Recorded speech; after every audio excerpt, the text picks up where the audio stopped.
Pour joindre l'émission On s'investit, composez à Montréal le 514-524-3708, à l'extérieur au 1-866-450-3000 ou encore par courriel à onsinvestit@tva.ca.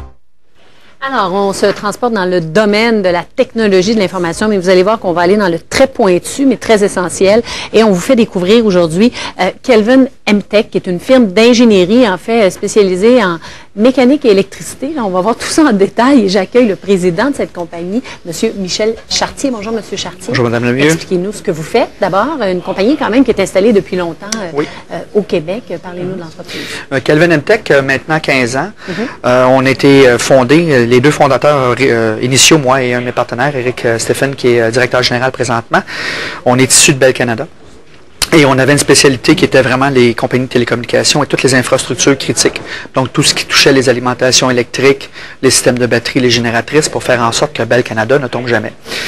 À partir de là, on a développé une expertise pour s'assurer que même les centres de données, les centres de télécom, les systèmes cellulaires ou quoi que ce soit, on construit des infrastructures qui permettent à ces clients-là de fonctionner 7 jours par semaine, 24 heures par jour, 365 jours par année, sans jamais avoir de panne. Ou, à tout le possible, ne pas avoir de panne. Alors, c'est pour ça qu'on dit que c'est de l'électromécanique. C'est de l'électromécanique. Nous, on s'assure d'amener l'électricité fiable, qui ne tombe jamais. Un exemple ici, comme le studio. Et la climatisation également, parce que tous ces équipements-là, tout ce que c'est que ça génère de la chaleur, assez de chaleur pour chauffer votre maison en plein hiver à moins 20, un cabinet.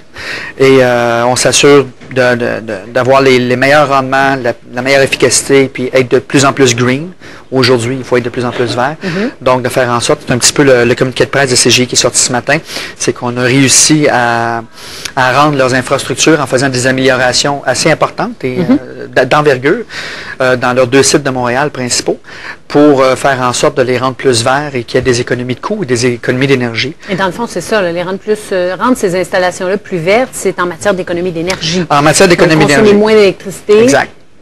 Mais tout en ne sacrifiant jamais la redondance, la performance, la redondance, la robustesse, la fiabilité et le service à leurs clients. Comment on y arrive?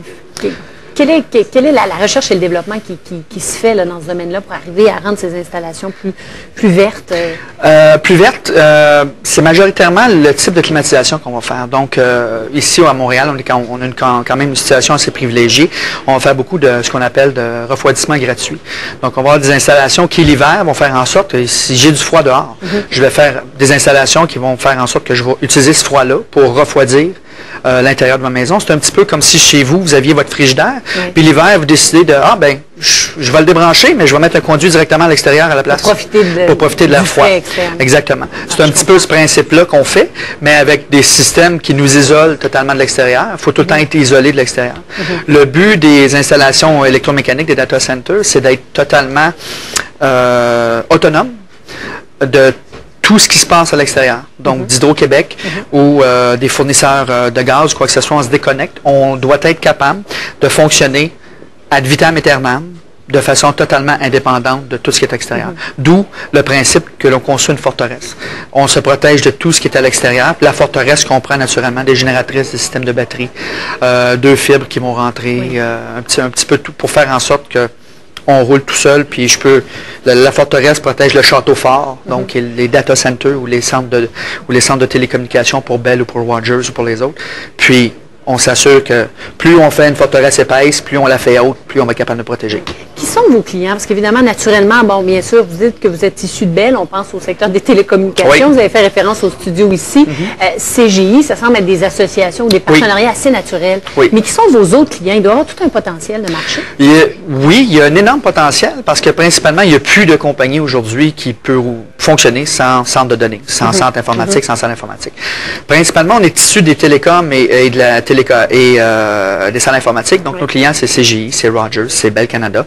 Nexacor, qui est la compagnie qui s'occupe de Bell et qui s'occupe même ici de TVA.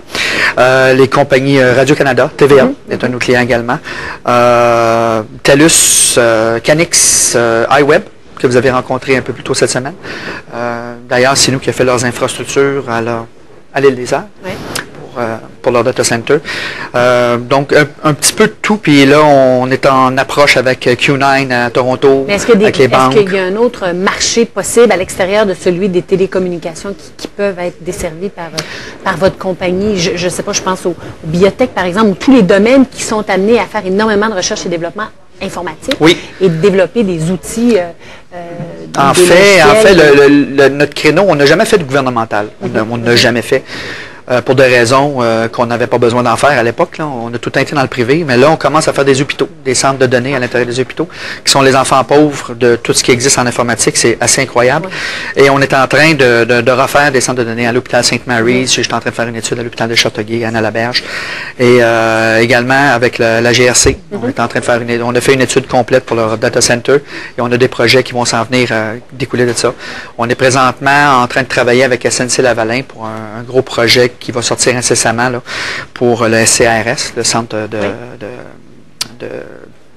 d'information, le centre d'espionnage du Canada. Le service secret. Le service secret, pour un très, très gros projet à Ottawa.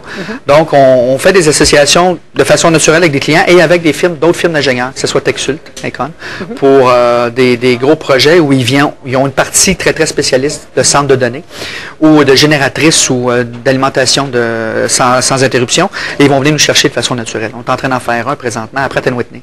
TechSult est venu nous chercher parce que les fermetures d'usines ont fait des déplacements de centres de données qu'on doit passer d'une usine à l'autre. Ils sont venus nous chercher pour s'occuper de la partie toute infrastructure du centre de données. Donc, on touche à l'aéronautique aussi. Bien, on touche au marché aéronautique. Tout ce qui touche l'infrastructure. L'infrastructure reste à peu près la même. Où ça devient une très forte spécialité, c'est les niveaux de robustesse, de redondance qui sont requis. Il y a 4 niveaux reconnus dans le marché qui sont de Tier 1 à Tier 4, Tier 1 étant le plus faible, puis Tier 4 étant le plus élevé. Et c'est là-dedans que devient la spécialité, d'essayer de faire des mix selon tout le temps les budgets, les contraintes budgétaires, les types de marchés. Parce qu'en gros, en informatique, il y a 3 grands types de marchés.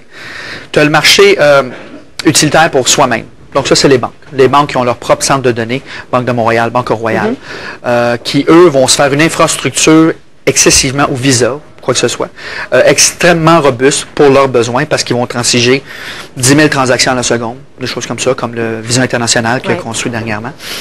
Et ça, c'est un premier marché. Le deuxième marché, c'est le marché de ce qu'on appelle Internet. Toutes les transactions Internet, le jeu Internet, donc Mohawk Internet Technologies, qui est un de nos gros clients également. Eux, ça, c'est un deuxième marché où le niveau de robustesse n'est pas aussi important parce que le client n'est pas prêt à payer pour. Toi, tu loues un cabinet. Donc, si tu fais un investissement, la différence de coût entre un Tier 1 et un Tier 4, on parle d'à peu près 10 fois. Tu ne seras jamais capable de rentabiliser. Donc, on doit toujours, nous, connaître le marché du client, vers quoi il s'enligne, puis de prévoir vers où il va s'en aller. Ça, c'est la partie la plus difficile. La boule de cristal, là, malgré mon coco, est difficile à évaluer. Donc, et le troisième marché? Le troisième marché, ça reste tout ce qui est hôpitaux gouvernemental et ainsi de suite, ou tout ce qui est santé gouvernementale. Le roulement, puis les marchés sont confinés, puis sont dirigés vers le roulement des équipements, des ordinateurs. Dans le marché online gaming ou quoi que ce soit, ou le jeu Ubisoft, qui est un de nos clients également, les serveurs ont un roulement très, très rapide. Ça peut être entre 6 mois et 1 an.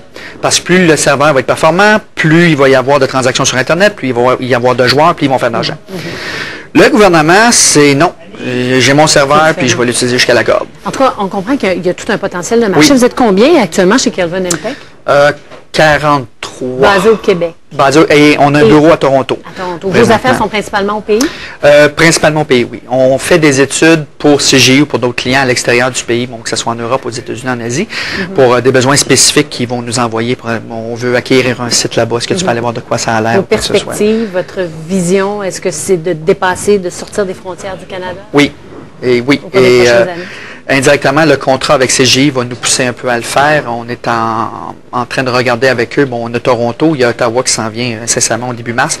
CGI, non seulement on fait de l'ingénierie, mais on s'occupe, on est vraiment partenaire avec eux. On les aide dans la gestion et dans l'opération de leur data center au point de vue infrastructure. Donc, j'ai des gens sur place, pas 24 heures, mais qui sont disponibles 24 heures par jour, 7 jours semaine, et j'ai des bureaux dans leurs locaux.